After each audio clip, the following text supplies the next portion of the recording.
Նոր կարդում էի Նիկոլ Փաշինյանի վերջին գրառումը։ Ձևավորում ենք խմբեր։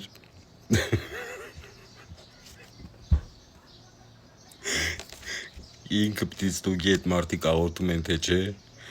Աստվածաշունչ կարդացել են թե չէ, ու ամենակարևորը կույս են թե չէ, ու առաջին 10 հոգուն ինքը խոստացել է, որ ինքն է ստուգել։ Այս մարդը գնալով սկսել է դուր գալ ասել ինձ։ Այս ամեն ինչը շատ հետաքրքիր է։ Ու այս մարդիկ պիտի գնան Վեհարանից կաթողիկոսին հանեն ու իրենք կաթողիկոս նշանակեն։ Բանին ինչ են ասում։ Ախուրյանցի անոյին։